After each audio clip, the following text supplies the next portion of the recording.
ময়মনসিংহের ৩ উপজেলায় ব্রহ্মপুত্র নদের ভাঙনে বিলীন হচ্ছে ঘরবাড়ি, ফসলি জমি। শরীয়তপুরের জাজিরায় নির্মাণাধীন পদ্মার তীর রক্ষা বাঁধেও চলছে তীব্র ভাঙন। বাড়িঘর হারানোর আতঙ্কে আছে অন্তত ৫০০ পরিবার। ময়মনসিংহ প্রতিনিধি আসাদুজ্জামান সুমন ও শরীয়তপুর প্রতিনিধি রুকনুজ্জামান পারভেজের পাঠানো তথ্যছবিতে ডেস্ক রিপোর্ট।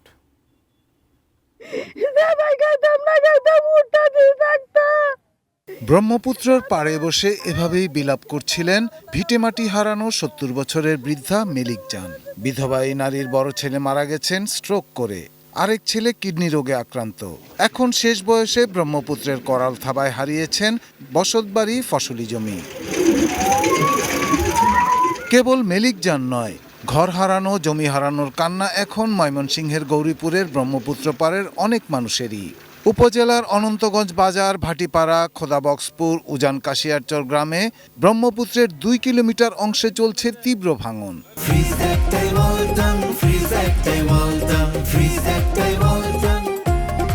বিলীন হয়েছে ১৫০ শতাধিক বসতবাড়ি ও শত শত বিঘা ফসলি জমি। সদর ও ঈশ্বরগঞ্জ উপজেলায়ও ভাঙছে ব্রহ্মপুত্রের তীর। কৃষি জমি সবকিছু মনে করেন নদীতে বিলীন হয়ে গেছে। আমরা এখন চলার মতো কোনো আমাদের উপায় নেই। আপাতত কিছু বস্তা আপাতত কয়েকদিনের জন্য ফলছে, কিন্তু এটা তো আর ঠাই না, আমরা একটা ঠাই বেরিয়ে যাই।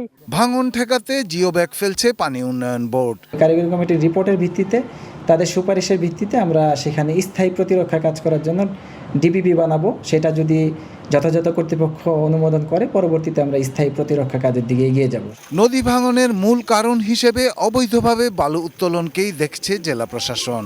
৪৭টি ড্রেজারকে আমরা নষ্ট করেছি, কিন্তু দুঃখের বিষয় যে কিছুদিন পর আবার তারা ড্রেজারগুলোকে সচল করে আবার রাত্রি বেলায় অথবা ভোর বেলায় তারা ড্রেজারগুলো পরিচালিত করে।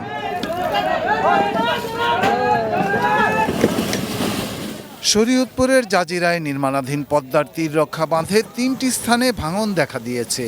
গত ৭ দিনে নদীতে বিলীন হয়েছে বাঁধের প্রায় ২০০ মিটার অংশ। এরই মধ্যে বাড়িঘর সরিয়ে নিয়েছেন অনেকে। ঝুঁকিতে রয়েছে আরো প্রায় ৫০০ পরিবার। আমাদের যে এই পাশে একটা তেলের দোকান ছিল, রেজালের মধ্যে একটা মুদির দোকান ছিল, সেটাও সরিয়ে রয়েছে। এখন যদি বসত ভিটাটা যদি না থাকে, আমি উদ্বাস্ত হয়ে যাব। ভাঙন ঠেকাতে জরুরি ভিত্তিতে জিও ব্যাগ ফেলা হচ্ছে বলে জানিয়েছে পানি উন্নয়ন বোর্ড। তবে স্থানীয়দের দাবি কার্যকর ব্যবস্থার। Shahidul Rana, desk report, ATN news.